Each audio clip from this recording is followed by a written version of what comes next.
como Python, acceso a bases de datos, acceso rápido a bases de datos existentes en las organizaciones y también presentación de todo lo que es el estudio y análisis en tableros digitales.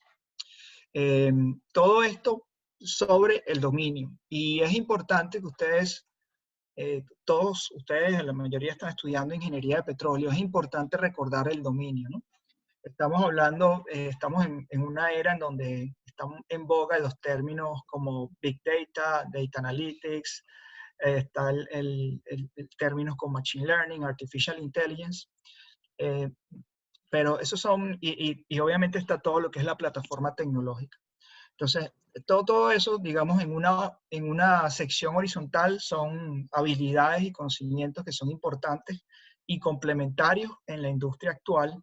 Y ustedes vienen en una vertical de dominio de drilling o de dominio de producción o de reservorios, en los cuales tienen que hacerse realmente especialistas. O sea, el mensaje que yo les quiero dar es que ese punto donde se une el dominio, ese punto vertical, donde se une el dominio, una cruz con todas estas áreas tecnológicas y áreas adicionales de conocimiento, es donde vamos a encontrar a los futuros profesionales de la industria. Entonces, hace 10 años, 15 años, tú puedes ser un gran ingeniero de yacimiento en esta vertical, y esa es tu especialidad. Pero resulta que ahora agregar este dominio y estar en ese ámbito tecnológico y el ámbito de estadísticas un poco más avanzadas es de demasiada importancia. Entonces, nosotros nos enfocamos también en desarrollar nuestras propias herramientas. Tenemos, obviamente trabajamos con herramientas del mercado, pero siempre estamos buscando cuáles son las herramientas que hay más allá de las herramientas disponibles en el mercado, por muchas razones que no voy a entrar al detalle. Entonces, vamos a recordar un poco lo que es el flujo de caja de un proyecto en exploración y producción. Empezamos con un flujo de caja negativo y a medida que el proyecto va avanzando, pues podemos seguir invirtiendo más y más dinero y eventualmente recuperar el dinero. Entonces, obviamente, hace ya bastantes años las compañías estaban operando con el precio del barril bastante alto, y estos flujos de trabajo quizás eran podíamos tener el beneficio, digamos, de cierta ineficiencia. Pero ahorita, especialmente desde el 2000, con la crisis del 2008, después en el 2011, en particular en la industria petrolera, o 2014, 2015, y más recientemente con el COVID, el precio del crudo está dictando que la necesidad de ir a una curva muchísimo más pronunciada en lo que es el retorno del flujo de caja de los proyectos. Ahora los proyectos son mucho más marginales y tenemos que empujar para bajar los costos y subir la productividad. Entonces hay aspectos bien complicados en las tomas de decisiones, como es cuánto se invierte de capital. Hay alta incertidumbre en los factores de cobro, los factores de producción. El precio del crudo va a dominar cuántos números de pozos se van a desarrollar y cuál es la capacidad de inversión que hay que tener. Entonces, ustedes se pueden imaginar toda la complejidad que tiene el sacar un barril de manera eficiente. Se pueden imaginar el tamaño de lo que es la incertidumbre en el subsuelo, ¿sí? Estamos hablando de que cuando perforamos un pozo y empezamos la exploración, perforamos el primer pozo exploratorio, realmente no conocemos la magnitud de esa bestia que está en el subsuelo, que es ese yacimiento, ese reservorio. Entonces necesitamos trabajar con técnicas de dominio bien avanzadas para hacer el delineamiento del reservorio. Ahora, no solamente la técnica y el dominio es importante, sino ahora, más que nunca, va a ser importante capturar la mayor cantidad de información del campo y poder tomar unas poder tomar decisiones mucho más rápidas. Por ejemplo, encontrar los targets, los objetivos de producción en el campo. Hay muchas compañías ahorita, en este momento, que necesitan cortar producción. Entonces, y estamos en unos escenarios donde el barril el precio del crudo está moviéndose a diario, el precio del gas está moviéndose a diario. Entonces, los pronósticos que se están haciendo, los planes de presupuesto y los pronósticos de los próximos 5 años, básicamente se están reevaluando, pasaron de reevaluarse cada año o cada 6 meses a reevaluarse hasta de manera semanal o diaria, porque hay demasiada presión. Entonces, y eso ya venía pasando antes del COVID. Entonces, estamos hablando de que hay un factor de eficiencia adicional que nosotros tenemos que traer como ingenieros. Viene el tema también del Data Analytics y toda la cantidad de información en la que estamos sumergidos. Nosotros estamos inicialmente, digamos, hace 10 años, estamos en un tema de Descriptive Analytics. Yo tengo cierta información del campo, tengo cierta información del pozo que la cargué en mi Excel y estoy haciendo un análisis bajo esas condiciones de ese pozo. Ahora, cada vez queremos movernos más a la integración de mayor cantidad de datos y no solamente decir qué es lo que pudiera pasar en ese o esos pozos, sino también hacer una predicción de la acción que deberíamos tomar. Esto requiere, como ven aquí, hay muchísima mayor complejidad, pero también hay mayor cantidad de valor agregado. Y en los últimos 20, 15, 10 años, cada vez hay muchísimo más información de los campos que tenemos que digerir. El otro ángulo es, por ejemplo, el tipo de reportes de Business Intelligence o inteligencia del negocio que se hacían hace unos años. Era un poco más de reportes estándares, hasta inclusive alertas de algún tipo de situaciones que se pudieran presentar en un pozo o en algún punto de la red de producción. Pero hemos llegado ya a un punto donde podemos utilizar análisis estadísticos para entender un poco las correlaciones entre las múltiples variables que dominan la producción en el campo o el desarrollo del campo, y también para hacer una predicción de cuánto pudiéramos producir si tuviéramos influencia sobre ciertas variables. Volviendo al tema de la toma de decisiones, digamos, por ejemplo, este punto de los números de pozos y el tipo de pozos, si nosotros pudiéramos rápidamente evaluar cuántos tipos de pozos y cuántos números de pozos hay en el campo y evaluar múltiples escenarios, bajo la incertidumbre de que hay potenciales diferentes mecanismos de recobro o diferentes tamaños del yacimiento, a los cuales no conocemos, entonces pudiéramos delinear un plan de evaluación del campo que pudiera disminuir el riesgo de tener pozos insuficientes o pozos sumamente costosos que simplemente no son los más eficientes para desarrollar el campo. La tecnología va a ser clave para resolver problemas como rápidamente tomar la data, rankearla, ponerla en contexto, limpiarla.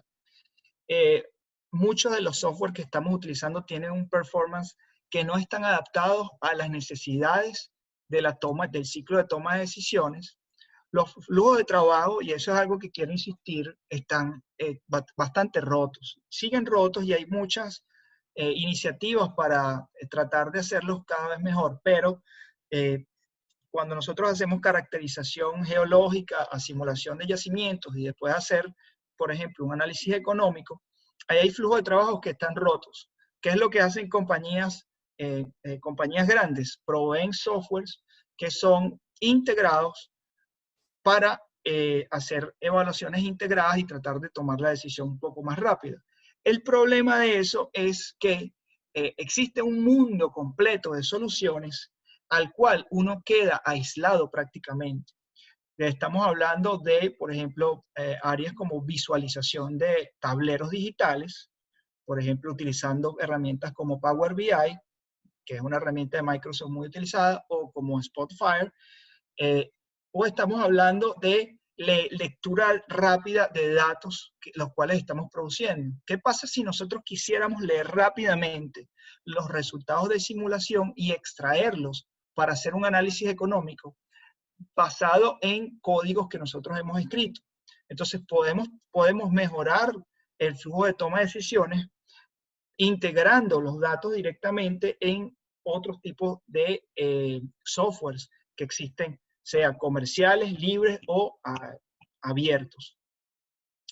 Y los software de la industria son bastante complejos para muchas de las tareas que nosotros realizamos. A veces yo me encuentro realizando evaluaciones en las cuales tengo que utilizar software que tienen una gran cantidad de carga de dominios como geológico, geofísico u otros dominios en los cuales yo no tengo ningún tipo de influencia en ese momento y me encuentro tratando de hacer una evaluación muy sencilla, pero con mucha carga de dominios que obstruyen el flujo de trabajo rápido en las evaluaciones.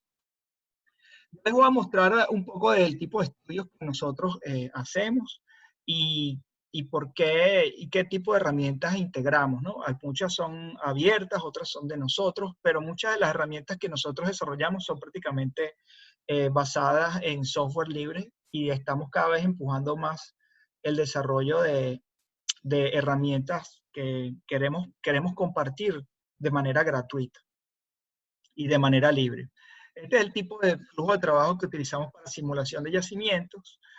Aquí el simulador puede ser cualquier cosa, y voy a decir varios nombres comerciales porque no voy a decir cuál es mejor, cuál es peor, pero puede ser un Eclipse, un Intersect, un CNG, OpenSync, como lo ven allí, o inclusive software de open source como OPM.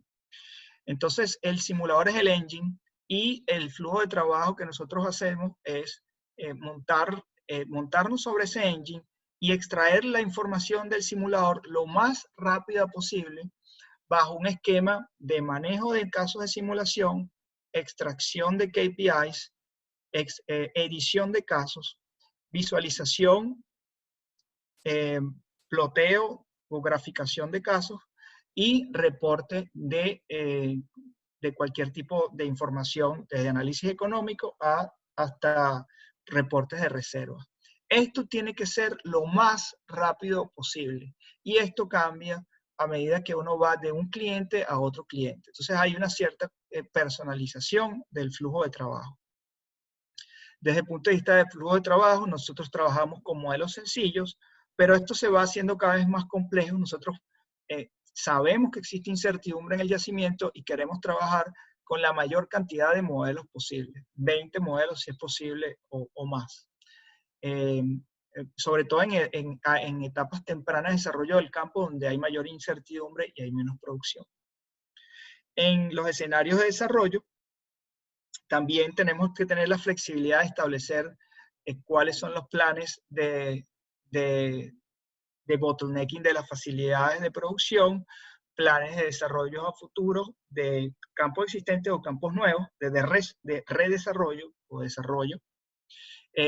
También campañas de infill drilling para entender qué pozos adicionales pudiéramos estar incluyendo, o intervención de pozos, y en situaciones como las actuales, abandono de manera eficiente de los pozos. Esto requiere que nosotros podamos dar un feedback a la gerencia de la manera más rápida posible. Este es un ejemplo de un caso de infill drilling en el cual tenemos la posibilidad de perforar hasta 1, 2, 3, 4, 5, 6 pozos.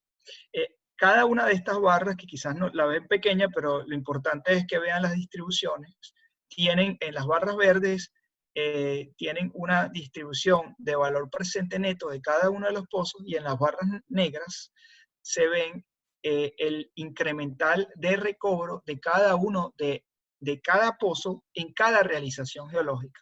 En este caso estamos hablando de 20 realizaciones geológicas. Cada pozo se evalúa en cada una de esas realizaciones geológicas, y aquí podemos ver el rango de producción y el rango de retorno, digamos, retorno económico de cada pozo. ¿Okay? Si lo vemos de esta manera, lo que estamos viendo ahora es, ¿qué pasa si yo voy agregando pozos uno a la vez? ¿Okay? Agreguemos un pozo. En esta columna tenemos un pozo y tenemos los 20 puntos. ¿Cuáles son los 20 puntos? Son las 20 realizaciones posibles de yacimiento que nosotros estamos tratando de, a través de las cuales nosotros estamos tratando de representar la incertidumbre que hay en el yacimiento. Entonces, un pozo nos da un promedio de 20 millones de dólares en valor presente neto. Y nos da, este es una secuencia con un solo pozo, 2 millones de barriles incrementales. Vamos a dos pozos. ¿Qué pasa con el segundo pozo? Ya estamos hablando de casi 27 millones de dólares con unos 2.7 millones de barriles incrementales con dos pozos. Y así vamos incrementando la cantidad de pozos. Ahora, lo interesante que podemos ver es que cada vez que incluimos cada vez más información, podemos ver cuál es el punto óptimo, el número de pozos óptimos que estuviéramos potencialmente perforando. Y aquí podemos ver que quizás unos 5 o 6 pozos ya son suficientes para desarrollar la mayor cantidad de valor presente neto. Inclusive si es una compañía que se basa, que son bien precavidos con el riesgo, ellos pudieran decir, ¿sabes qué? Nosotros vamos a hacer solamente 4 pozos de desarrollo. Ahora, entender la incertidumbre es demasiado importante porque a medida que vamos desarrollando estos pozos, en teoría deberíamos ir recalibrando esos modelos. Y la recalibración de esos modelos tiene que ir a través de un flujo de trabajo de este tipo, en el cual pudiéramos nuevamente estimar cuál es el valor de potenciales pozos a futuro, recalibrar todas estas curvas y poder decir si vale la pena seguir continuando perforando estos pozos o simplemente ya estamos en un escenario pesimista y quizás lo más seguro es que estemos en este rango de incertidumbre si seguimos perforando y vamos a erosionar el valor del activo. Entonces, este ejemplo que yo muestro aquí, lo desarrollo básicamente con esta metodología, con estas herramientas, pero toda esta visualización que están viendo aquí es básicamente Power BI. Power BI, en donde integro todos los resultados desde Excel. Los resultados se extraen automáticamente desde Excel, desde los modelos de simulación al Excel. Se hace la corrida económica automáticamente y el dashboard prácticamente está listo. Este ciclo de evaluación puede durar un muy corto tiempo. O sea, que prácticamente la mitad de estas corridas se pudieran lanzar en una noche de simulación y como todo el resto del ciclo de trabajo ya está establecido, se corren las rutinas de manera tal que se produzcan los dashboards para en la mañana tener la información necesaria para poder tomar decisiones o poder correr casos alternativos de desarrollo. Eso no es muy común en los ciclos de trabajo de la industria, porque nuevamente, por todos estas cuatro barreras en las cuales me refería inicialmente. Vamos al otro caso. Este es un caso de múltiples realizaciones, también en el cual pueden ver todas estas corridas. Este es un caso de evaluación de polímeros. Entonces tenemos el recobro inicial, que son todas estas curvas que están atrás prácticamente, y tenemos el recobro incremental por inyección de polímeros.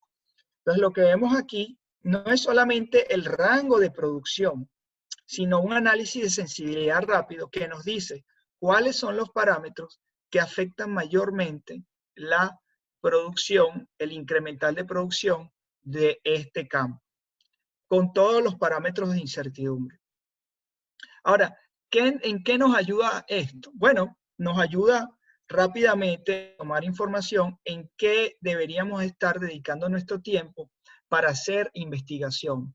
Por ejemplo, la concentración de polímero tiene un factor negativo. Incrementar la concentración de polímero hasta cierto punto puede ser contraproducente para ese tipo de polímero. Es interesante y requiere entonces que vayamos a una evaluación de la química de ese polímero para entender qué se puede hacer para disminuir esta incertidumbre. O la tasa de inyección, en este caso, la tasa de inyección es muy interesante porque es un parámetro de control. Nosotros pudiéramos decidir cuál es la tasa de inyección óptima en este campo para, obviamente, desde el punto de vista de producción, mientras más inyecto, en teoría, si la inyección es eficiente y el barrido es eficiente, vamos a tener mayor producción. Pero desde el punto de vista de análisis económico, quizás esa no es la solución. Entonces, la integración del análisis económico y la potencial evaluación en este tipo de dashboards es importantísimo. Esto nuevamente, hablando de tecnología, esto se hace con Power BI muy rápidamente. La extracción de los datos de simulación de manera, digamos, programática se hace prácticamente con librerías que están de uso libre, abiertas, open source.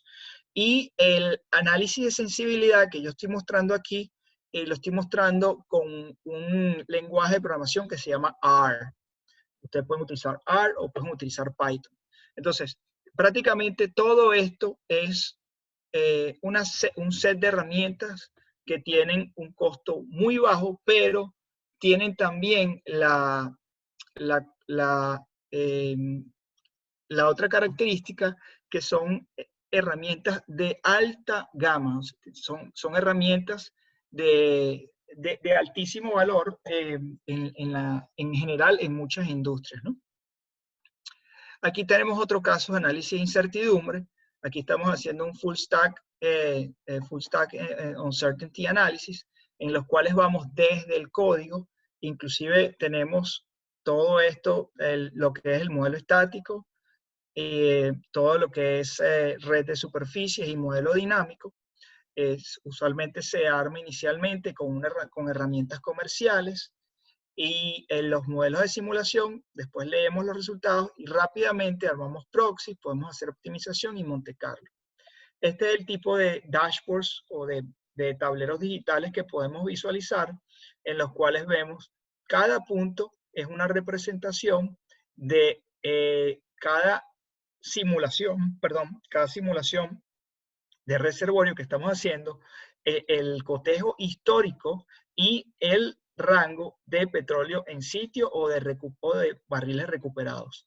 Nuevamente, esto es una visualización del análisis de incertidumbre y esto es una curva de producción, una curva de densidad o de una curva de PDF, de Probability Distribution Function, entonces, o Density Function.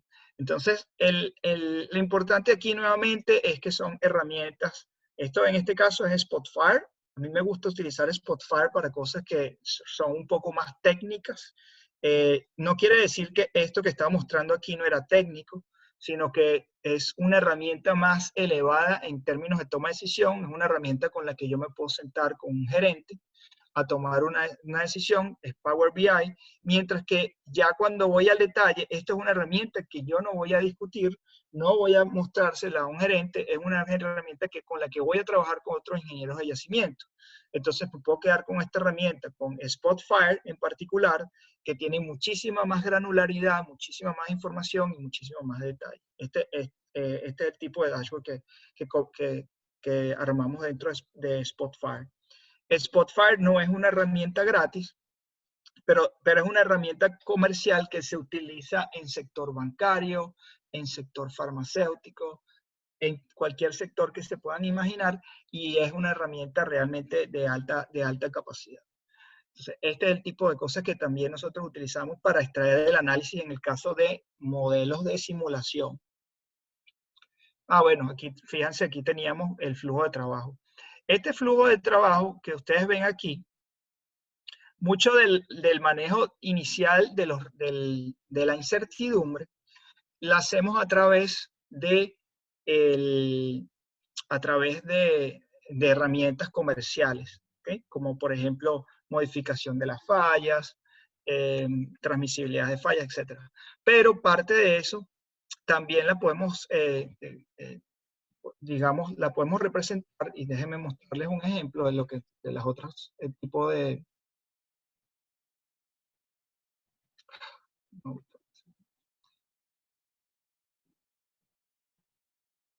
Este es un ejemplo del tipo de sensibilidades que nosotros hacemos en los casos de simulación. Por ejemplo, veamos un caso de los más recientes que tengo. Este es un ejemplo en el cual es un ejemplo bastante sencillo, en el cual se tomó el caso de SPI1 y se cambiaron las resoluciones verticales y areales del modelo. Hay casos mucho más complejos, pero bueno, aquí hay este es un ejemplo que podemos entender rápidamente. Obviamente en herramientas comerciales, todo eso se pueden cambiar a través de las interfaces de herramientas comerciales. En este caso, nosotros definimos todas las variables de incertidumbre dentro de la aplicación y también tenemos una sección adicional donde manejamos cálculos internos de las variables de incertidumbre. Luego utilizamos herramientas como Python para hacer todo lo que es el reemplazo de las variables y la generación de nuevos casos de simulación. Entonces estamos hablando de que a partir de este caso de simulación, nosotros pudiéramos generar casos muy similares. En este caso estamos generando muchos casos de simulación, como pueden ver aquí, a partir de un mismo caso de simulación, variando esas incertidumbres. Todo esto lo hacemos a través de un código en Python. Y luego visualizamos la información en tableros digitales como el que les estoy mostrando actualmente en la pantalla. Esto es parecido, ya aquí estamos seleccionando los modelos, un poco más de granularidad, estamos hablando de corte de agua de la función objetivo, presiones de fondo, función objetivo, y estamos ya yendo al nivel de pozo para ver cuál es la calidad del cotejo histórico. Aquí podemos ver, por ejemplo, que este pozo tiene alta discrepancia en la mayoría de los casos. O este pozo, por ejemplo, que tiene una función objetivo muy alta. Eso quiere decir que el cotejo histórico de este pozo en general es bastante errado en los modelos. Extraer esta información, usualmente en herramientas comerciales, es bien complicado. Entonces, ya nosotros podemos hacer cosas más allá de lo que las herramientas comerciales pudieran estarnos facilitando. Ojo, las herramientas comerciales, muchas tienen aspectos técnicos muy avanzados que sería muy difícil reemplazarlos con herramientas libres. Por ejemplo, un modelo de simulación térmico tiene años de desarrollo, es muy complicado hacer un modelo de simulación térmico con todo lo que implica trabajar con cambios de temperatura en el yacimiento y en las soluciones de las ecuaciones y el sistema de ecuaciones de este tipo de modelos. Esto ya se los había comentado. Este es otro caso en el cual estamos haciendo una distribución probabilística, pero estamos utilizando el simulador, un simulador, en este caso OpenSim. Nos integramos a través de Python y controlamos todos los aspectos de la simulación de yacimiento, por ejemplo, en la resolución del modelo, cuál es la permeabilidad de la fractura que estamos induciendo, cuál es la longitud de esa fractura, y así podemos evaluar modelos en los cuales tenemos un amplio rango de incertidumbre. En este caso, en un pozo. Ok, esto también es bastante interesante porque aquí ya estamos escribiendo todo lo que es la simulación la simulación de yacimientos en notebooks de Jupyter o Jupyter Lab. Entonces estamos directamente desde Python ejecutando la simulación. Cada punto de esto es una simulación de yacimientos con un rango de incertidumbre en el modelo fracturado que les mostré anteriormente.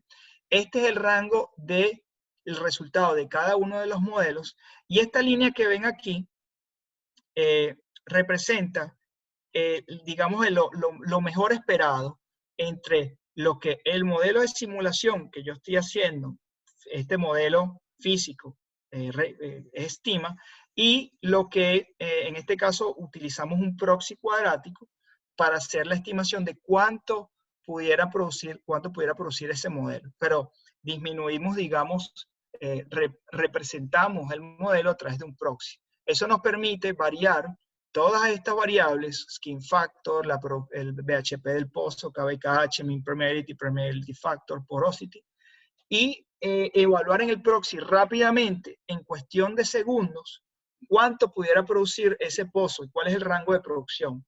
Aquí vemos una CDF, una curva de distribución acumulada, en la cual podemos ver cuál es el esperado de producción de este pozo, desde su P90 hasta su P10. Entonces ya pasamos de correr 60 casos de simulación, o 64 casos de simulación, a correr, a generar un proxy y generar hasta 5.000 corridas o 1.000 o 5.000 corridas de simulación con ese proxy para estimar el rango de producción de ese pozo. ¿Okay? Esto es el tipo de cosas que podemos hacer con herramientas open source, en particular Python. Nosotros tenemos nuestra propia plataforma ya digital, en las cuales estamos ya cada vez armando más y más herramientas que nos permitan no solamente hacer las evaluaciones, sino integrarnos a través de Jupyter con todo lo que es la base de datos donde vamos guardando toda la información. No voy a ir al detalle de lo que es la plataforma digital, ¿no? Tengo muchísimas más información, muchísimas más cosas. Voy a ir un poco más rápido a través de otros ejemplos. Este es un dashboard de monitoreo de producción, ya yendo al Data Analytics, más del día a día de producción, de cómo podemos también con estas herramientas diagnosticar la producción de los pozos, hacer mapas y hacer evaluación de no solamente monitoreo de yacimientos, sino gráficos de diagnóstico de producción. En este estamos viendo, por ejemplo, un análisis del performance de las bombas en diferentes pozos. Aquí estamos viendo una herramienta de Reservoir Management. También esta fue construida en Spotfire, donde vemos diferentes curvas de diagnóstico. Estas son imágenes y estos son los cálculos que estamos haciendo sobre esas curvas de diagnóstico para evaluar si estamos, por ejemplo, en un bottom water coning en algún tipo de, en alguno de los pozos. Este es un paper, el primer paper que hicimos sobre vaca muerta. En este caso utilizamos, nos enfocamos bastante, este es de todo vaca muerta, pero lo que queríamos era hacer una comparación global de toda la cuenca de vaca muerta. Recordemos que la cuenca de vaca muerta es una cuenca no convencional, en la cual estamos produciendo a través de la roca madre o la lutita, el shale, se necesita pozos usualmente horizontales con fracturamiento hidráulico. Es una tecnología bastante costosa y que está bastante establecida en Estados Unidos, pero en Argentina apenas se está estableciendo como una tecnología viable. Bueno, hasta hace poco, con los precios del crudo quizás a 50, permisible. Quizás ahora un poco más complicado producir vaca muerta a los precios actuales. Pero lo que estamos viendo en esta cuenca, lo que estamos analizando es la productividad de los pozos. Nuevamente, mucha data en contexto, producción de los pozos, tipo de pozos, tipo de levantamiento artificial, cuánto era la longitud de cada uno de esos pozos y la producción acumulada, cuántos años producidos, una gran cantidad de información, inclusive la cantidad de información de cuáles eran los operadores que están trabajando en estos pozos y en qué regiones se están haciendo los mayores trabajos. Y esto nos llevó, nos permitió entender muchísimo más la cuenca. Después, a partir de esto, nosotros hicimos evaluaciones. Esto lo voy a mostrar algo en Jupyter. Por ejemplo, esta es una evaluación en donde trajimos data pública de campos de Estados Unidos y campos de Argentina. Aquí estamos haciendo una comparación de diferentes técnicas de curvas de declinación, desde ARPS, Duong, la Stretch Exponential Modified y el Modified Hyperbolic. Y con esto nos permitió hacer una comparación de cuáles eran las técnicas más optimistas o más pesimistas en términos de predictividad de los campos. ¿Okay? Esto es parte de lo que se hizo en ese paper, les recomiendo que lo vean. Lo interesante de eso es que muy buena parte de esto se hizo simplemente en un Jupyter Notebook, extrayendo los datos de muchas Excel, integrando data y haciendo la graficación que ustedes ven ahorita aquí. Entonces, como les digo, el tener este skill de poder utilizar herramientas como Python o como R para poder investigar su data es de altísima relevancia. Voy con algunas de las últimas láminas.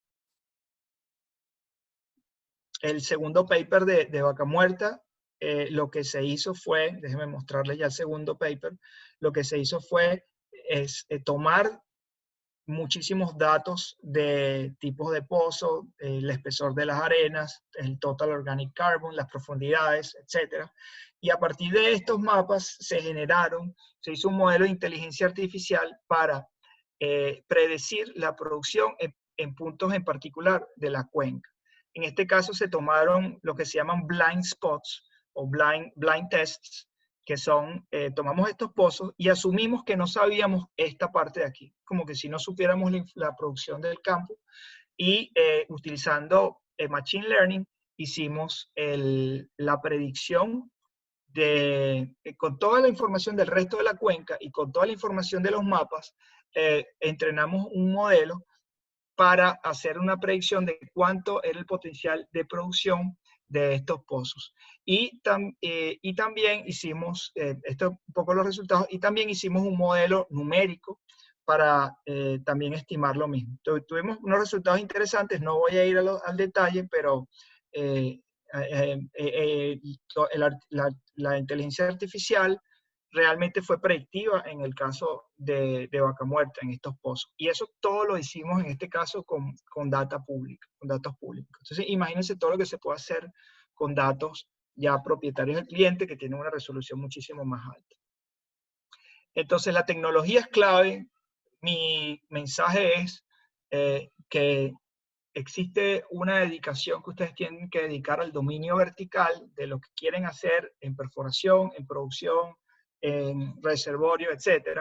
Y existe una dedicación tecnológica y una dedicación en conocimientos, en Data Analytics y Machine Learning, también tienen que hacer porque hacia allá nos estamos moviendo como industria. Entonces, quizás le iba a mostrar otro ejemplo. Esto es un balance de materiales que pronto vamos a hacer público. En este balance de materiales, fíjense, aquí tengo, yo no sé si lo pueden ver, déjenme ver si puedo maximizar mi pantalla. No sé si lo van a lograr ver. Pero básicamente aquí defino todas las propiedades del yacimiento y defino todo lo que es la producción de yacimiento, de todo el PVT dentro de mi script de Python. Y aquí estoy corriendo el balance de materiales. Todos estos códigos nosotros lo vamos a lanzar ya prácticamente libres, open source.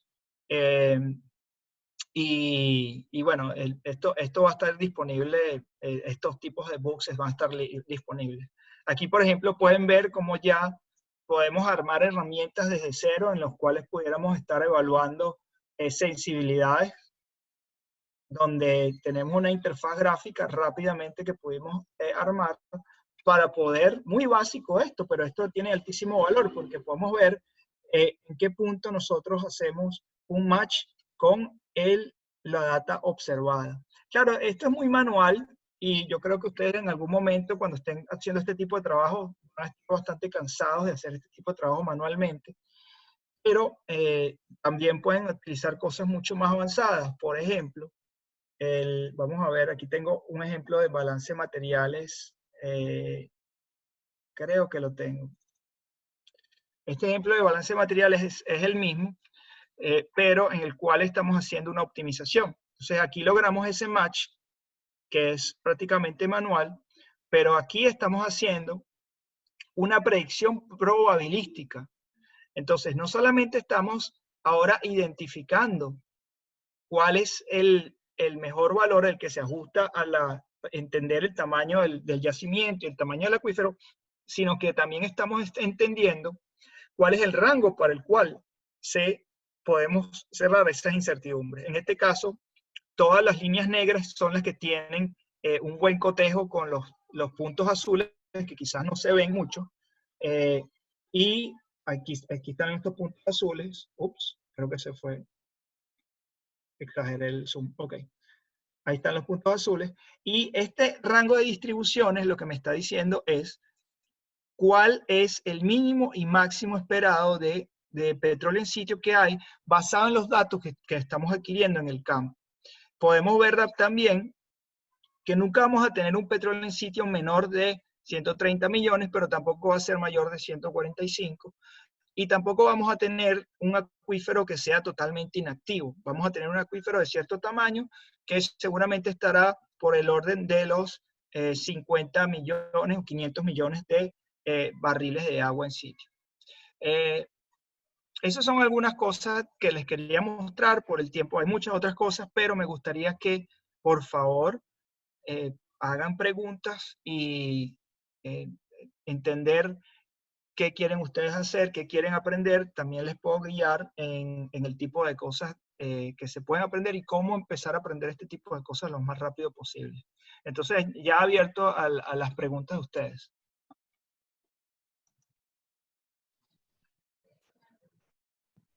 Alejandro, voy a tomar la primera pregunta. Gracias por la presentación, de verdad que muy motivadora para los jóvenes estudiantes que están pues encaminados en esta era de la transformación digital, ¿no?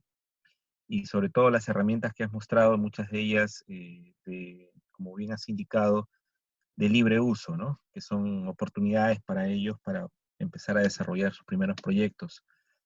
Mi primera pregunta es, cuando mencionaste en el diseño de la fractura hidráulica, construiste un modelo proxy y luego hiciste una simulación Monte Carlo, eh, ¿cómo ajustas el modelo proxy con el modelo de simulación del simulador que has desarrollado? ¿Usas algún tipo de experimento de muestreo con diseño experimental, cuadrático, lineal, o usas otro tipo de regla para el ajuste del modelo proxy? Perfecto, perfecto. Te voy a responder directamente en este tipo de... Usualmente tú puedes utilizar R o puedes utilizar Python. Nosotros utilizamos diseños de experimentos ya en R, en los cuales podemos utilizar full factoriales o Blackett-Bowman o Box-Becken. Entonces ya todas esas librerías están definidas dentro de librerías públicas de Python. Por ejemplo, hay una librería de diseño de experimentos en Python, ¿verdad? DOE, creo que es DOE Python, en donde tú puedes hacer todo tu diseño de experimento. Y aquí está. Y aquí todo esto te dice exactamente cómo puedes generar tus diseños y cuántos niveles quieres poner, todo eso. Entonces, en este caso, este modelo, todas las variables de sensibilidad se parametrizaron en el modelo y utilizando el diseño de experimentos se lanzaron las corridas de simulación. Después tienes que utilizar otras librerías para hacer el ajuste de lo que es la superficie de respuesta. ¿Sí?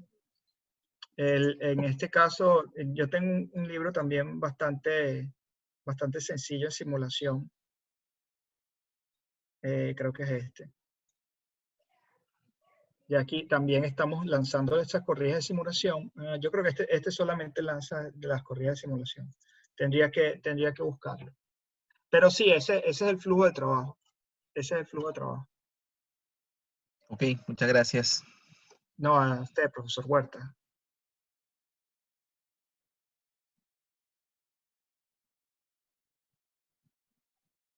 Vamos, vamos, por favor, unas preguntas.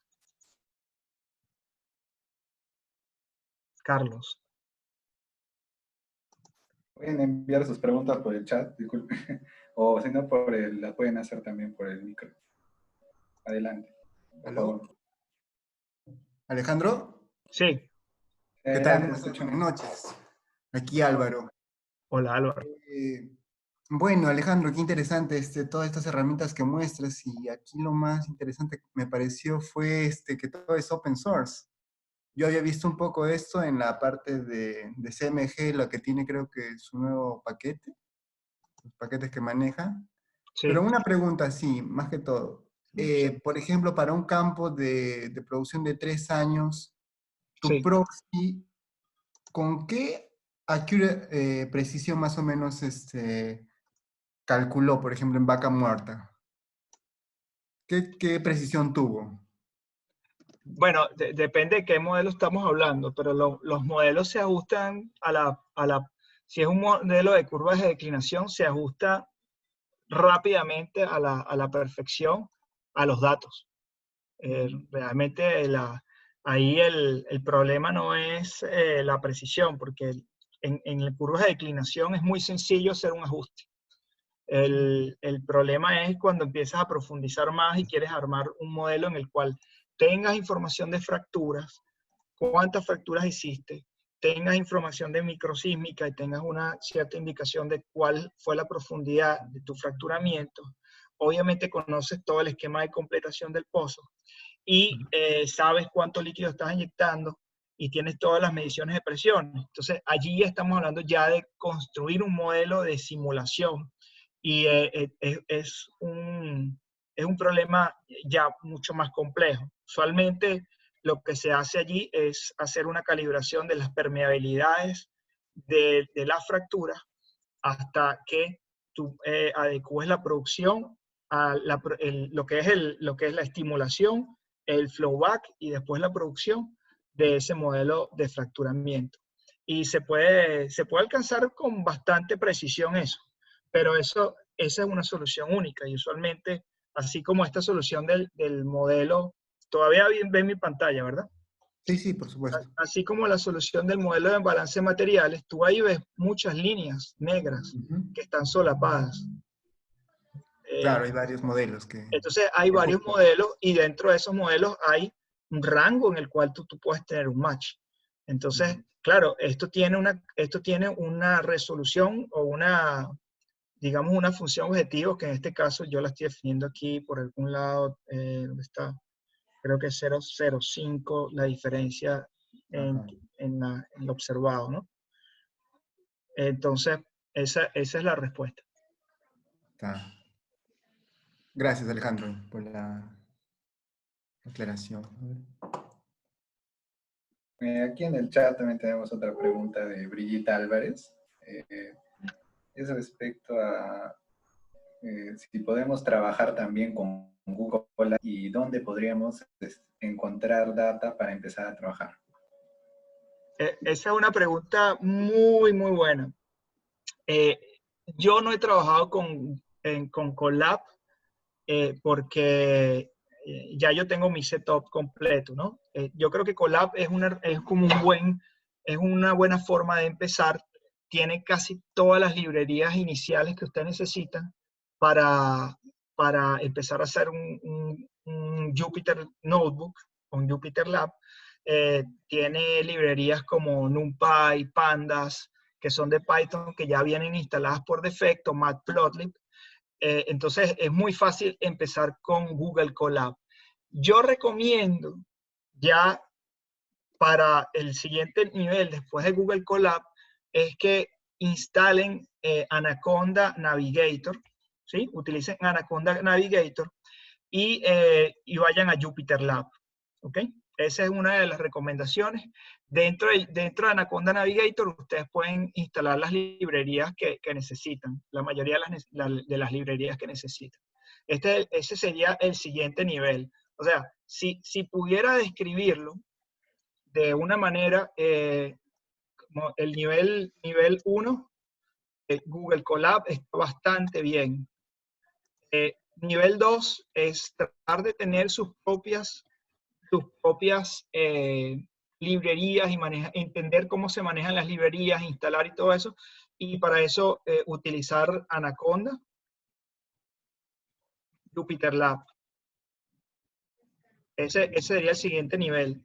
El tercer nivel ya es ir a través de una interfaz de desarrollo un poco más avanzada.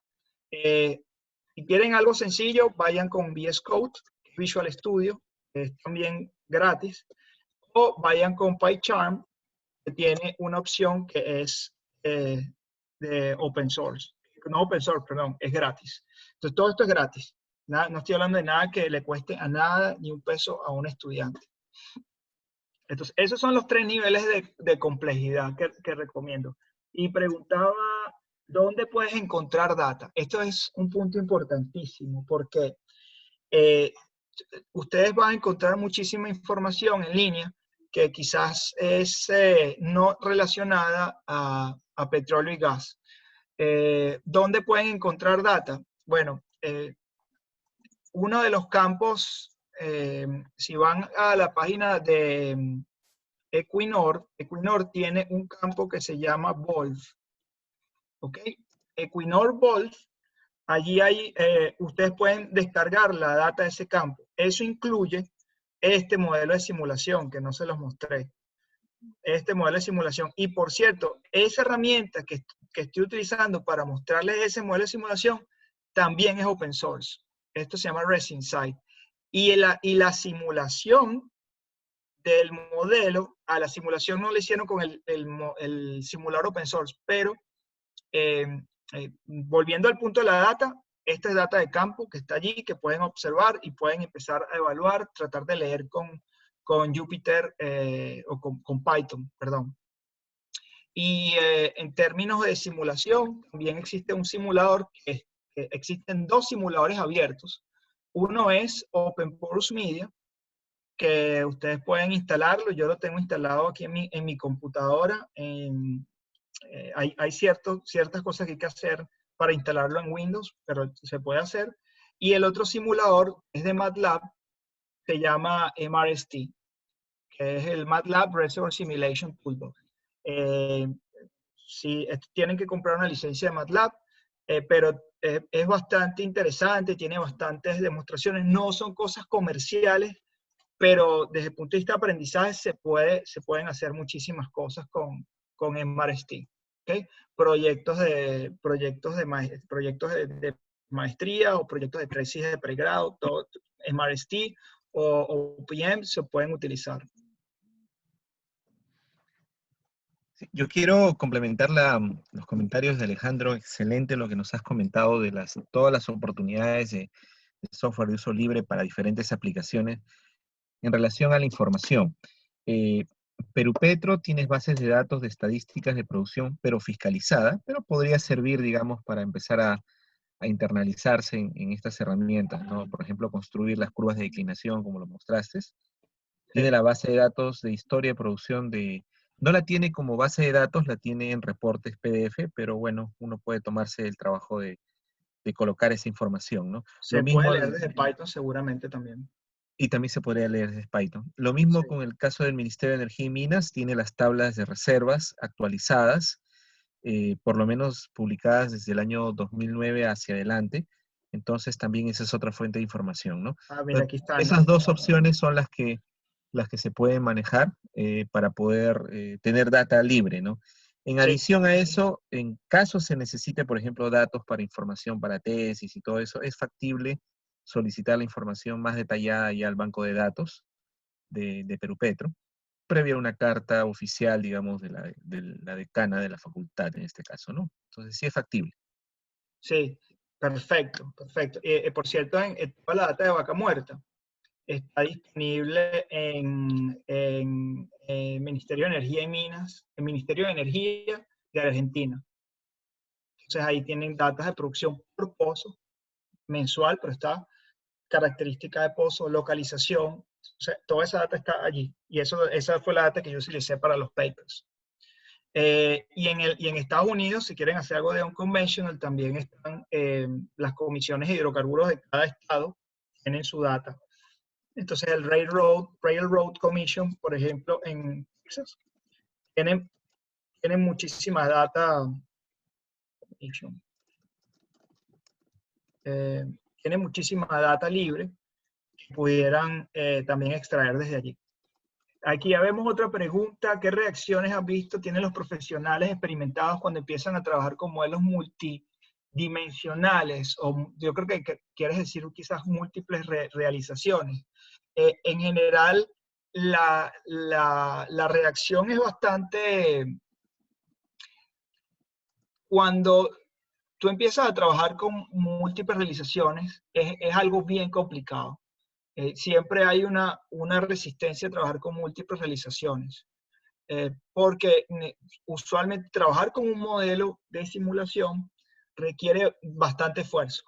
Trabajar con múltiples modelos de simulación se hace a veces imposible. Y es por eso es que hay que automatizar los procesos. No hay forma de trabajar con múltiples realizaciones si no hay una automatización de los procesos. Hay herramientas comerciales que se encargan de eso, pero también todo lo que las herramientas comerciales ofrecen para hacer análisis de sensibilidades, propagación de incertidumbres y todo lo que es la graficación, todo eso se pudiera hacer con herramientas open source, que es básicamente lo que nosotros hacemos y nos permite hacer muchísimo más en términos de personalización de los flujos de trabajo. Alejandro, ¿qué tal? Mario del Pino acá, yo te había hecho esa pregunta. Ah, sí, Mario. Yo me refería a, porque, a ver, por darte un ejemplo, no sé, cuando vemos las curvas de declinación, estamos acostumbrados a eso, ¿no? Como que trabajar con ecuaciones bastante simples de declinación que tienen, no sé, un coeficiente de depletación y buscamos machear eso y nos quedamos contentos con eso, ¿no? Pero obvio, ahora que podemos trabajar digamos, con matrices ya de muchas dimensiones en el sentido de lo que vos mencionabas, ¿no? Trabajar con número de perforaciones, la longitud de perforación, stages de fracturamiento, ubicación geográfica, etcétera, etcétera, etcétera. Entonces, empezamos a trabajar en modelos que son multidimensionales en ese sentido, ¿no? De que una perfecto. dimensión, o multivariables, o como lo quieras llamar. Ya te entiendo, no es de realizaciones, pero sí, mira, digámoslo así, todo depende de cuánto tiempo tengas y cuál es la capacidad que tenga la gente con la que tú estés trabajando en las compañías. Y lo digo, por ejemplo, en el caso de Estados Unidos. En el caso de Estados Unidos hay muchísima data. Y muchas compañías son muy pequeñas, tienen muy poco staff y trabajan en modo cowboy prácticamente, ¿no? Van ejecutando el trabajo y muchas veces una curva de declinación les ayuda a hacer sus predicciones rápidamente y hacer todo el proceso de reporting. Pero lo que sí se está viendo es que la mayoría de las compañías están yendo a Data Analytics de cabeza con muchísimos parámetros, con la mayor cantidad de parámetros que puedan adquirir del campo. Desde las compañías grandes, digamos, y te voy a dar el análisis de unconventional, porque unconventional lo interesante es que la intensidad es tan alta que la cantidad de información a veces no te permite analizarla y tomar una decisión. Entonces muchas de las compañías perforan de una manera geométrica. O sea, básicamente van viendo la parcela que tienen y va perforando dependiendo de cuántos pozos caben en la parcela. Entonces, pero cada vez está más la tendencia y los inversionistas exigen más ese know-how y ese análisis de los datos de lo que pasó en los pozos anteriores. Entonces, las compañías más grandes tienen flujos de trabajo bastante complejos, donde hacen adquisición de datos, donde pueden hacer programas de monitoreo y donde pueden darse el lujo de hacer modelos tridimensionales, multipozos de el yacimiento. Caso, por ejemplo, ExxonMobil, que hace un approach de modelaje de cubos y ellos hacen una optimización del cubo. Las compañías más pequeñas quizás no tienen esa intensidad, sí van al Data Analytics, tratan de sacar información a través de Machine Learning y tratan de tomar información de hacer una predicción informada y de tomar decisiones informadas. Y las compañías mucho más pequeñas no tienen la capacidad. Esa es la realidad.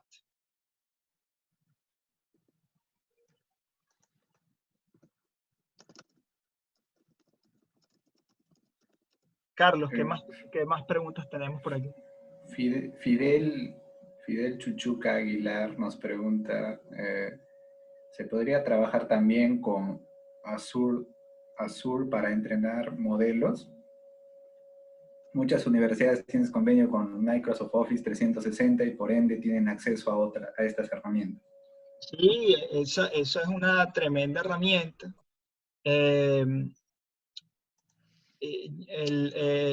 Tienes básicamente todo lo que tendrías en kits como scikit-learn de Python, lo tienes en línea.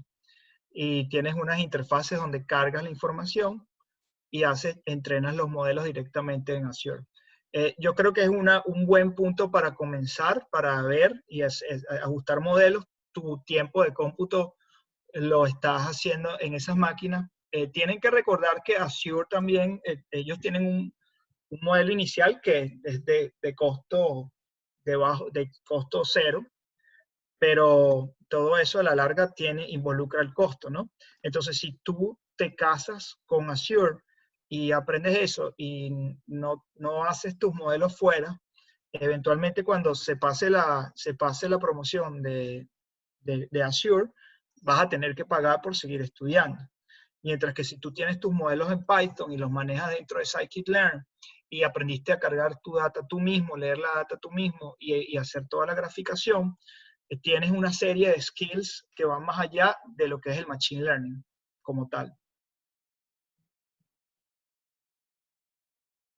Rosberg Salinas, su pregunta es respecto a la evaluación de incertidumbres y tomando en cuenta que es recomendable realizar un trabajo integrado, ¿cómo se podría enfocar una evaluación de múltiples realizaciones en la población petrofísica usando estas herramientas de open source, Python o R? Bueno, esa es una de los, creo que estamos hablando de población tipo geoestadística. No sé si Rosberg está allí para que pueda confirmar si está hablando de geoestadística. Sí, Alejandro, efectivamente. Hablaba de la parte estadística, ¿no? Mira, en la parte geoestadística está muy bien desarrollada y muy bien manejada en paquetes comerciales. Esa es una de las cosas que yo realmente no haría un esfuerzo muy grande, más allá de que un esfuerzo de aprender y conocer un poco más de los algoritmos. Yo creo que comercialmente es muy difícil que tú vayas a hacer algo de geoestadística y puedas hacer algo al nivel que las herramientas comerciales puedan hacer. Entonces, en ese sentido, dinero muy bien pagado, si tienes que pagar un dinero por herramientas que te hacen todo el data análisis de la petrofísica y que después te puedes hacer modelos de distribución de fases y encima de modelos de fases, identificación de fases, puedes hacer modelos de distribución de propiedades como un sequential Gaussian simulation. Hay herramientas como yo tengo esta herramienta que es GEMS. GEMS es una herramienta de Stanford, es gratis, ustedes pueden hacer algunas cosas, pero el problema de GEMS es que la malla, tú puedes hacer muchas cosas con una malla siempre rectangular. Entonces, para hacer algo con una malla que es más parecida a lo que sería un modelo real, tendrías que pagar por el acceso a GEMS. Entonces, ahí sí, la ventaja de los software comerciales ya realmente es bastante grande. Néstor Palacios, su pregunta es, ¿cómo se puede trabajar simulación numérica usando las herramientas de Data Analytics, manteniendo el sentido geológico de las formaciones? Ok, saludos Néstor. Sí, esa pregunta es muy buena. El problema del sentido geológico de la formación, y voy a ir a la lámina que les estaba mostrando anteriormente. Ustedes seguramente han oído de Assisted History Matching, ¿no? Cotejo histórico asistido. Ok, eso está muy bien.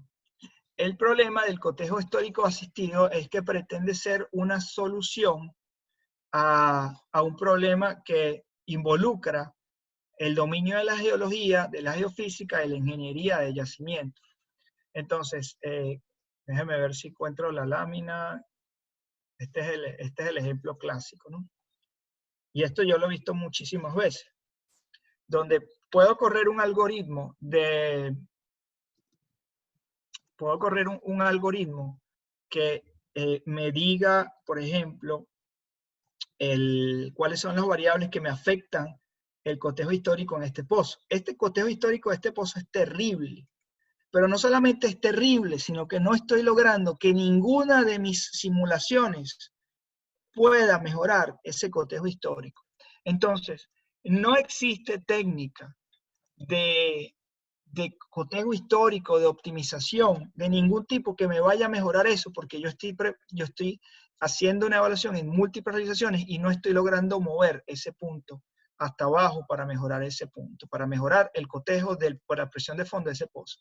Entonces, ¿qué quiere decir eso? Que no hay reemplazo del dominio del geólogo y no hay reemplazo de la conversación entre el geólogo, el geofísico, el ingeniero de yacimientos en este tipo de situaciones.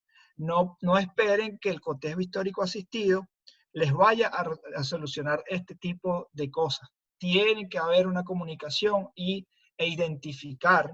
Yo prefiero tener en un pozo algo así, que hay un alto rango de incertidumbre, que tener algo así. Porque simplemente ahí estoy prácticamente, o inclusive este es un buen rango, pero todavía tengo un problema porque no estoy capturando potenciales casos en donde ese pozo produzca a una tasa que se ajuste al cotejo histórico. Entonces, no hay una solución única a esto a través de Data Analytics, sino ahora el Data Analytics, este tipo de Data Analytics de visualización, te ayuda a que tú te sientes con el geólogo y te digas, vamos a hacer un sensitivity análisis de ese pozo y vamos a hacer ahora esto. Vamos a ver cuáles son los factores que afectan la producción o el cotejo histórico de ese pozo. Y vamos a discutir si son factores que yo puedo influenciarlo desde ediciones del modelo superfluas o necesitan una edición del geólogo. Allí sí, Néstor, sí, el Data Analytics de este tipo sí te ayuda a reunirte y a conversar. Pero todo lo que es optimización, Assisted History Matching, no te va a ayudar porque está fuera del rango de ajuste. Voy a hacer una pregunta complementaria en relación a lo que ha comentado Néstor, que es muy interesante. Si uno está seguro que el ajuste viene, por ejemplo, en la población de facies, que es una variable donde, especialmente en reservorios con empuje de agua, dependiendo de cómo se hace ese poblado de facies y unidades hidráulicas, yo puedo tener diferentes respuestas de la intrusión de agua, inclusive a nivel de pozo o local. En ese caso, ¿tú recomendarías trabajar con múltiples modelos geológicos y hacer data analytics en cada modelo por separado, o se puede hacer integración de esos múltiples modelos geológicos? En adición Bueno, al... Sí. yo recomendaría trabajar, hacer múltiples realizaciones en el cotejo histórico, trabajando con el geólogo y viendo si el rango del ajuste se va cerrando, ¿no? Pero el geólogo también respondiendo con el análisis, las fases en las que él está distribuyendo o ella está distribuyendo. Lo que a mí me ha pasado es que tengo que ir usualmente al flujo de trabajo del geólogo y entender qué es lo que ellos están cambiando para, para poder tener una mejor conversación con los geólogos. Y eso nos ha ayudado de una manera significativa a poder identificar problemas que van desde una cuantificación errada del volumen en sitio a lo que tú estás diciendo, problemas de conectividad. Pero necesitas sentarte con el geólogo y necesitas que él te entienda, que él entienda por qué es lo que tú estás tratando de alcanzar y y que tú entiendas qué es lo que le está tratando de hacer dentro de su flujo de trabajo. Yo he identificado cosas, por ejemplo, como que tienes una variable que es de incertidumbre, que es global en todo el campo. Y cuando ves el flujo de trabajo, dice, bueno, pero esto pudiera ser que la fase, por ejemplo, en esta arena no tiene ningún tipo de correlación con la fase en la formación superior. Entonces, sí, eso puede ser. Entonces, podemos separar estas dos variables adicionales. Entonces, son conversaciones que tú estás teniendo como ingeniero de cimiento, pero te estás poniendo el sombrero de data analyst también, de entender cuál es el efecto de esas variables en tu análisis de incertidumbre y de sensibilidad. Ok, gracias Alejandro. Aquí dicen, en Mario del MRST se Pino puede... pregunta si MRST se puede usar en Octave. Sí, MRST, no, creo que necesitas hacer un trabajo adicional para que MRST funcione en Octave. Entiendo que Octave es una herramienta open source, no requieres pago de MATLAB, sí, entiendo que eso te da una ventaja. Creo que hay unos trabajos adicionales, tienes que hacer una investigación para entender cómo hacer la instalación. Hay algunas cosas que pudieras hacer para que te funcionen, pero lo más seguro es que pases mucho trabajo tratando de que funcione. Y si cuando llegue a funcionarte, cuando vayas a correr otra cosa, una librería adicional, lo más seguro es que no te corra. Lo que está conectado con Octave es ResinSight. ResinSight sí tiene una conexión con Octave y ustedes pueden hacer, por ejemplo, aquí los scripts sí son de Octave. Ustedes pueden agregar un nuevo script que es como script de MATLAB, pero son corridos en Octave directamente. Y pueden acceder a datos de los modelos, a propiedades del yacimiento y hacer su script sobre eso. Yo en Octave he hecho mapas directamente de los modelos de simulación. Finalmente, Néstor Palacios pregunta, ¿qué caso recomienda para personas que quieren empezar?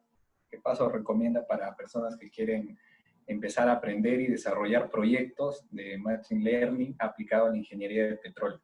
Ok, sí, está muy buena la pregunta. Lo primero que necesitan es estudiar, empezar con Python.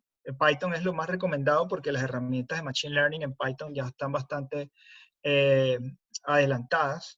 Y yo recomendaría, después que tengan un nivel, ya estén en un nivel 2, ya estén en Anaconda, en Jupyter Lab, recomendaría estudiar herramientas, librerías, desde el punto de vista de librerías, recomendaría utilizar SciPy, recomendaría estudiar scikit-learn, scikit-learn, creo que se llama así, scikit-learn, y eso para empezar. Machine Learning, hay varias cosas de Machine Learning, hay cosas como Reinforcement Learning, que no están en Scikit-learn, pero Scikit-learn es muy buen comienzo para entrar en Machine Learning. En términos de entrenamiento, creo que hay bastantes cursos en línea. Yo les recomendaría, uno que yo hice hace bastante tiempo, fue el de Statistical Learning de Stanford. Este curso es en R. Este curso es en R. Es totalmente gratis. Es un excelente curso y los dan los creadores de R. Recomendaría ese. Y Andrew Ong tiene un curso de Machine Learning. También es, si no me equivoco, es basado en MATLAB. Este curso estaba en MATLAB. Yo estaba esperando en qué momento si habría un curso en Python, pero realmente esto te lleva hasta el punto de hacer redes neuronales y después ves cómo se solapa con el Statistical Learning, ¿no? Pero este curso es un curso realmente excelente. Bueno, ahí ven el rating, ¿no? 4.9. Y Andrew Ong es un super profesor de Stanford.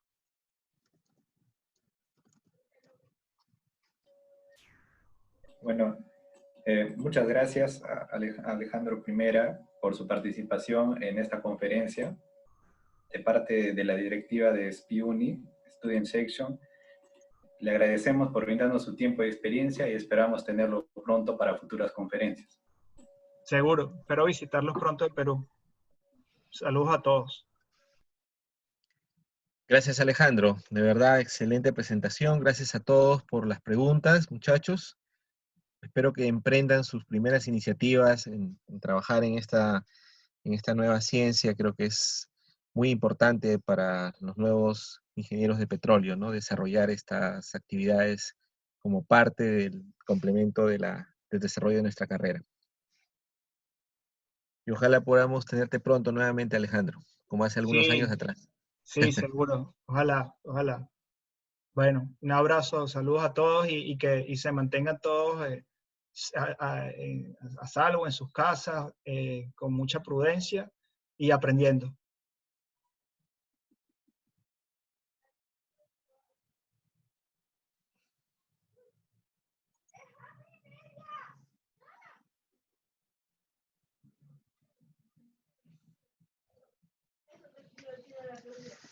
Muy bien, amigo, excelente. Después te llamo, lo llamo, profesor Huerta. Por supuesto, para conversar. Saludos en casa, un abrazo. Chao.